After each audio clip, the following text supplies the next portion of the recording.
ఆదిలాబాద్ జిల్లా బోత్ మండల కేంద్రంలో భారత 78వ స్వాతంత్ర దినోత్సవ వేడుకలు బోత్ మండల కేంద్రంలో గల ఎమ్మెల్యే క్యాంప్ కార్యాలయంలో బోత్ ఎమ్మెల్యే అనిల్ జాదవ్ జాతీయ జెండా ఆవిష్కరించి జాతీయ గీతాన్ని ఆలపించి ప్రజలందరికీ స్వాతంత్ర దినోత్సవ శుభాకాంక్షలు తెలియజేశారు।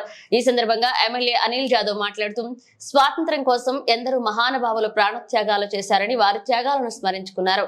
స్వాతంత్ర దినోత్సవ సందర్భంగా బోత్ గ్రామ పంచాయతీ కార్మికులను సన్మానించి వారి సేవలను గుర్తించి అభినందించారు। ఈ కార్యక్రమంలో నియోజకవర్గ నాయకులు విద్యార్థులు పాల్గొన్నారు।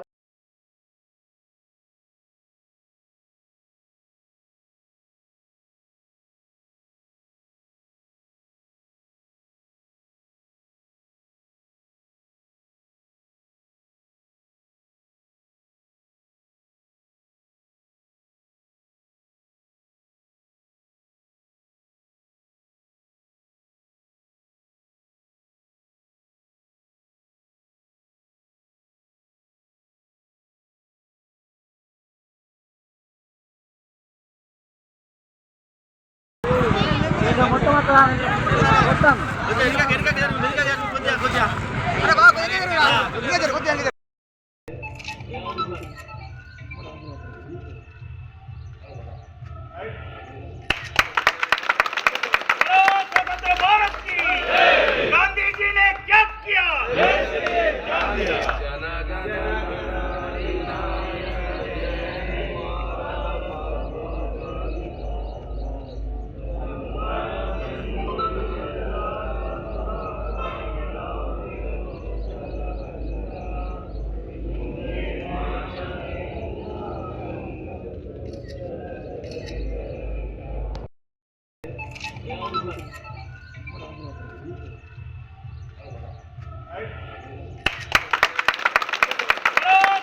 भारत